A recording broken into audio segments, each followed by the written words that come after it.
dito yung ano, yung first meet ng ano. Angels. Oh. Ano lang.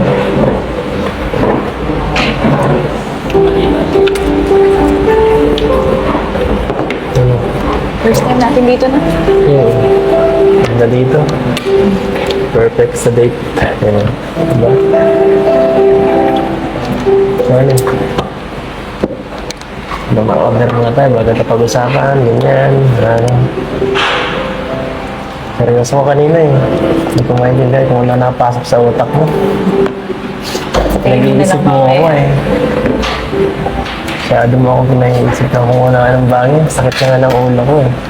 Anong naiisip ng sasabihin ko? Naisip ko, yung sinasabi ni Kuya Bal, ano ba yun? Ano ba yun? Mamanhikan, gano'n. Tapos Kuya Bal talaga. Ang kakira. Ewan ko. Ano yung sasabihin mo? Sabihin mo na ngayon, ha? Sabihin mo na. At kanina pa ikaw hindi mapakali dyan. Parang kinakabahan ako sa ginagalaw mo eh.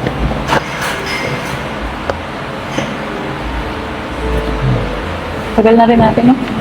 Ilang episode na nga tayo? Kami na. 97 na yata. So, malapit na rin mag-100. Bakit? Ito na tanong yun.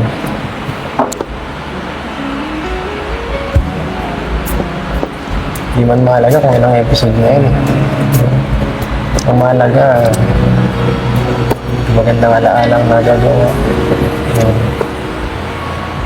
Samahan. Hindi naman mahalaga yun eh. Mahalaga, tumagal lalo. Samahan natin, mas tumatan.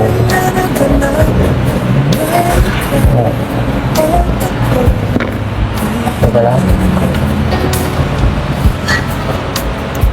Kanina, ay, parang luluha ka. Ay, ka lang. Parang naiyak ka. Pag-iiyak ka ng ito, pinapakabang mo ko.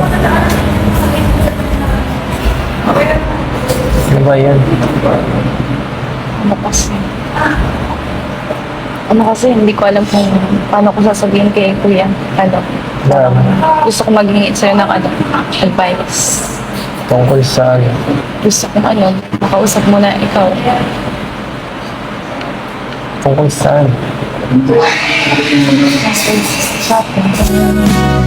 At ang hirap magpapanggap pa ba? Kasi itong mga ano baga nakaraan, ano, madaming nangyari. Naapektuhan na yung pamilya ko. Ako, naapektuhan na rin. Alam ko, ikaw rin. Alam ko, naapektuhan ka na rin. Kahit man gano'n lang magulo yung iba. Hindi ko na lang man sila pinapansin eh. Hindi naman mahalaga yung ibang opinion eh. Hindi ko pinapansin yan. Basta sa akin, basta okay ka. Yun lang ang pinakamahalaga. Alam mo, ibang usapan na kasi pag pamilya ko na yung nadadamay. Parang ibig mong sabihin sa sinasabi mo na gusto lang ito.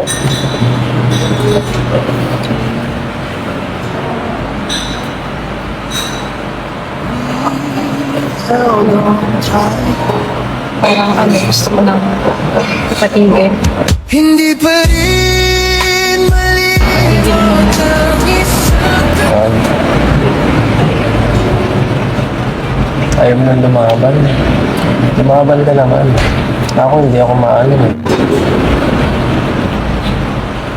Kung kailangan independent sa life, gagawin ko.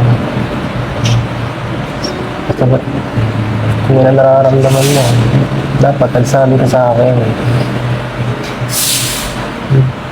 Hindi yung nabibigla ako sa sinasabi mo eh. Ganun-ganun na lang yun. Lahat ng pinagsamahan.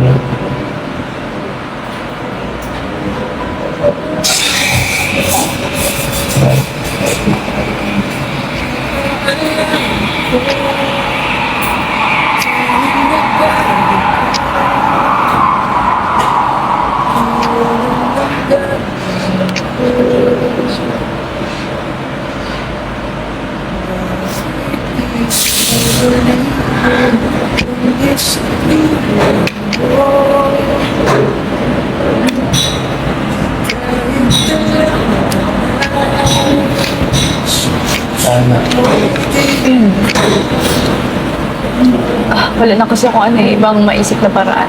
Kundi, yun lang.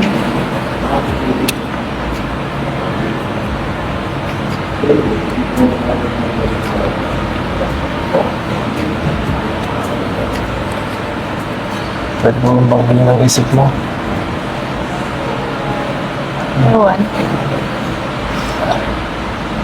Hindi ko alam. Baka gawa lang yun ng galit. Kaya mo nasasabi yan ngayon. Baka pwedeng pag-isipan mo munang mabuti. Kasi mga bata, hindi naman yung mawawala eh. Ganun talaga, normal na yun sa atin. Minsan kailangan mo na lang tanggapin na habang sumisigat ka, kasama na yun.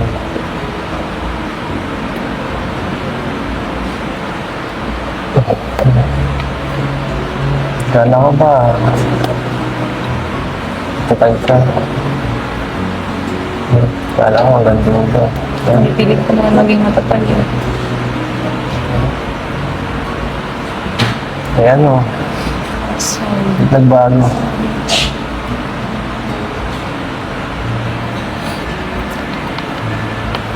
Ay.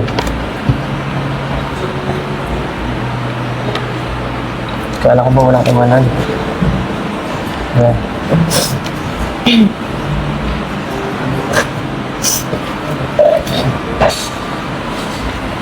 Bakit? Nabakan ako. Nakilala. wala.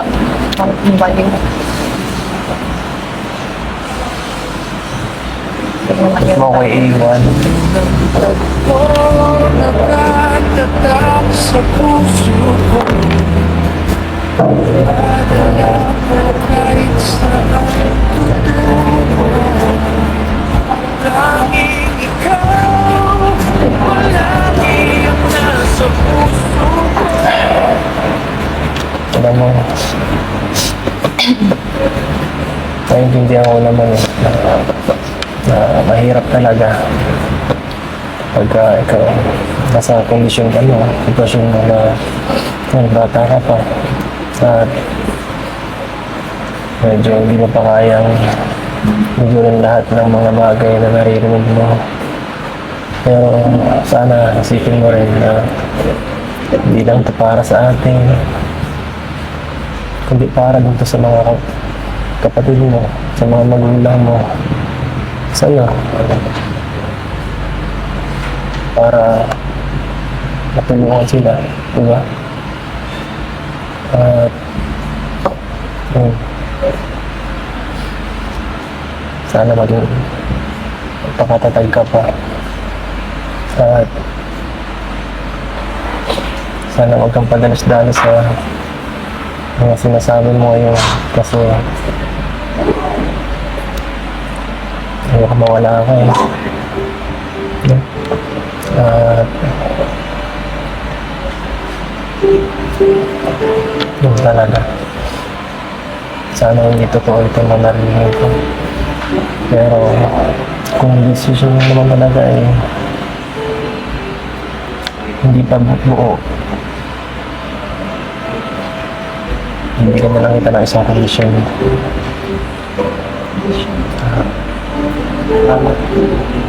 Alam mo yung napuntahan natin ng nakaraan dati,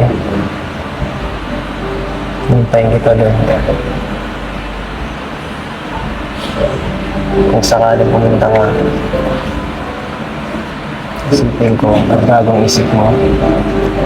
Pero kung hindi, tatanggapin ko ngayon na buo na irerespeto ko yung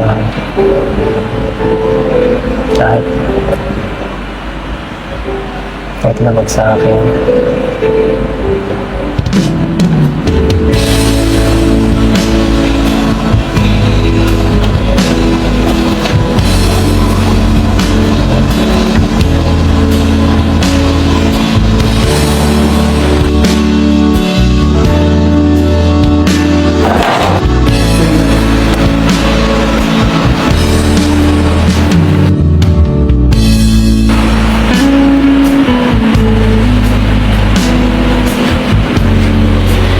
Pag